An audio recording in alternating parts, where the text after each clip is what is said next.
maneuver. Don't forget about the Stark Dark Open Series down in Jacksonville at Counterspell Games happening June 21st through 22nd. $2,500 in the prize pool. And if they get the maximum capacity of 64 players, they're going to double that for the next one. And also a 1K Rochester Retro side event. So lots of great stuff happening down in Jacksonville. Make it out if you can. But on to the video. Welcome back, everybody, to another Ace Maneuvers video. We've got another Joust for you. And if you're unfamiliar, the Joust is just a quick little fan-made format I came up with to hopefully show off like cool combos that are probably not practical in a real game scenario. I've been trying to work on a combo contest sort of thing for a while now, but I don't know. Universe is a game played between two people. Other games you can talk about like cool, crazy combo decks all the time, and it just, you're like, will the combo work? But Universes is a game where I feel like you can do a lot of things if your opponent has no rebuttal, and so I wanted to give both players agency, and there's cool things you can do on defense too. And so we've got this match going now. I've already played Scanlan's Hand form to try and commit something. My rival had a Kawenma's Task as one of their three cards in hand, unfortunately, and you'll see here I get baited into canceling the Kawenma's Task. I probably should have just let that go because I'm playing Allura, and my deck is definitely focused on getting and having momentum for specific things. I am going to check a 6 on the Deception Dagger here. You're going to see a lot of 6 checks in Joust decks, of course, because we are essentially setting things up exactly how we want. The Pass-Through Walls, which I want, is also a 6 check, which is cool, and Inspiring Song is. So we've got some nice check bonuses here to kind of get my greasy offense going. I don't have a lower hand size, though, so that Scanlan's Hand is potentially going to be in the card pool. It's not going to be able to respond and build itself down. So normally with this deck, I am 100% supposed to manifest the Deception Dagger into my momentum face up. But you can see from my rival's defense here, getting my card pool clogged a little bit, and I don't feel super good about it, even with the double Inspiring Song. So we're in the tank here. This turn has already not gone how I wanted it to go. So as powerful as a Joust deck is, as much as you are set up for success, they never seem to go quite how you expect. So we're going to use the twice per turn, removing the Scanlan's Hand from the card pool to get our first momentum of the turn. But the Incredible Display is already committed. It's already been used. So even with a momentum, we're kind of SOL on that one. And I still have this face down in my card pool. So you can see my hand has 2 more attacks. I have a Rapid Speed Slash and I have an Armor of the Wolf.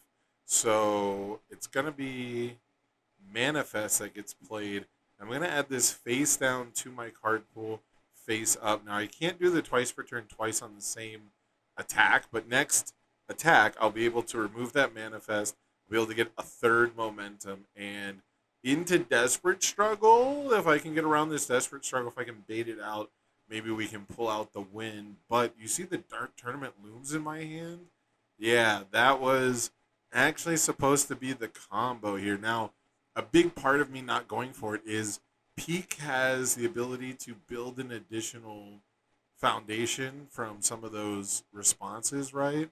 So Peak has 6 foundations now, and one additional ready foundation means the stun 2 math doesn't let me stun out the Desperate Struggles. So I didn't think that was going to be my path to victory, but it's going to end up being better than what I do. So we are going to remove the Manifest. We're going to get our third momentum for the turn, 4th overall, I guess, because we started with one from a form ability with Strategic Meeting to make sure that I can respond to things trying to kill my attack on play, right? So between the damage reduction of Peak and the speed reduction even, although we haven't seen a block yet, this has been way, way tougher than I thought it was going to be. And we don't have too many hits in the momentum, unfortunately. So we're going to try for a 4th momentum. No hit there. Unfortunate. Got to draw a random card here.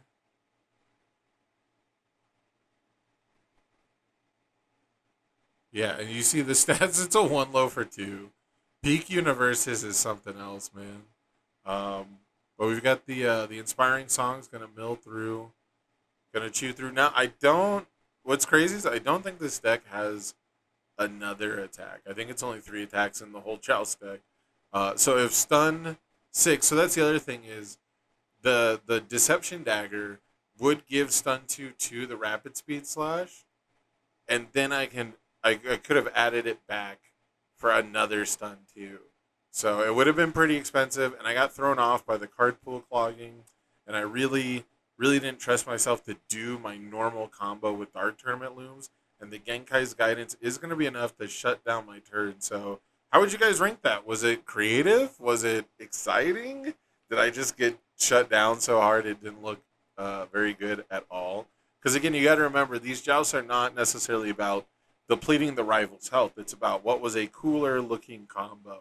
And so being cool to me means overcoming some level of defense. But as you guys might have seen with the Brent Pendragon joust, there's different levels, right? There's casual and serious and stuff like that. So um, it'll be cool to see like joust decks that are not like hyper tuned, right? But letting a rival search their deck for whatever they want is probably still going to make it pretty tough. Because as you can see, I've got Runaway, Manifest in hand, and I decided to get a Cape of No Return. So there's no 10 foundations in play, but the Rumbling comes down immediately. And this one has a gross blitz. And this is kind of perfect. He's got 5 foundations that are going to refund themselves. So throughout the turn, as long as I don't know if he can fail this next check, I think it's unfailable with peak ready. But oh no, we went for Colossus. Wow, so it's probably unfailable because there's probably no more attacks in the deck, right? And that's a huge part of. I think what's going to make the joust fun is like you having like your perfect offense for checks and things like that. But Colossus SWAT on a 6, checks a 6, going to get 2 more ready foundations. We're going to be able to pop foundations with peak to get 3 ready, and then of course 4 ready with the enormous axe that's going to get destroyed. So we went from 5 ready to 5 committed to 4 ready and tutoring the asset out. And unfortunately for me, I had to waste a lot of resources on that rumbling. Of course, if I didn't waste all those resources on the rumbling, I'd have basically no resources that matter because I would have no actions to play from hand. But because I had to commit Allura on that very first attack, I'm going to have way less momentum than I really wanted to. Luckily, the manifest means I'll still have some momentum, but I don't think I'll have the momentum for decoy duplicate and incredible display right when I'll really need it. So we're going to pop off this runaway, and we hit the 3 check. So the attacks that you put in your deck for the joust are there on defense. And that's a big part of trying to balance out the defensive part, and that's why I'm trying to put I put a limit to the decks, or 40 to 80. So you can have like a really small deck. We don't have to have like a big full 60 if we're only going to play one turn, right? But trying to keep the cap to a point where you might actually check your attacks on defense, I think is an important balancing aspect. And unfortunately for me, with my 3 attacks in the deck, I'm going to check one of them here. I went for the decoy duplicate commit, even though I have the manifest in hand, because I was hoping that canceling something like an echo would be a little bit better than letting my opponent clear their card pool, which it doesn't really matter at this point. I think I don't actually have too many avenues for success. I mean, I could just high block this twice and gain 4 health, which, there's a lot of different options on how to pool on how to play the joust turn. So I want it to be simple and approachable, but I think there's still a ton of depth here. So the manifest the manifest enhance is going to happen because I'm going to try and draw a card. We do draw another high block, which is cool, and so now I have a response for a response cancel. Sorry, it's a little late here, but he's not even going to get the momentum for the echo. I thought there was going to be like some momentum trick here, but I get a little bit baited out here, not knowing exactly where this deck is going, just knowing that peak is going to be throwing massive numbers at me. So we're going to go for the Manifest block. Going to gain 2 health, but I'm pretty much done for the turn. I'm pretty much, unless I'm canceling a response, I'm basically done. And that is made even more obvious by the fact that Tri-Gravity Beam is going to come down and it's going to rip that last card out of my hand. So the response cancel, not as big a deal as a decoy duplicate would have been, because that would have saved me about 10 health here.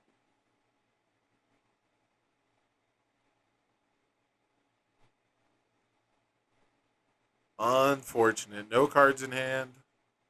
Give it the peak stats. Yeah, those anti-Titan assets coming down, the anti-Titan artillery and Lunar Ring. I don't remember how big this Lunar Ring gets, but there's been a lot of cards being destroyed by peak this turn. So you can bet your bottom dollar that it's going to be way more than lethal. And there you have it. Your back-to-back regional winner, Andrew Porat, wins this joust. In my opinion, his deck was definitely more impressive than mine. But what do you guys think? Whose deck did you like better? Which combo you think was a little bit more impressive? The peak deck was definitely firing on all cylinders, but outside of that rumbling, it's very similar, right, to what we expect from an average peak deck of overwhelming you with a string of massive stats. So I don't know. What do you guys think was cooler? Leave a comment down below if you thought peak was cooler. Share, like, subscribe if you thought my Allura was cooler.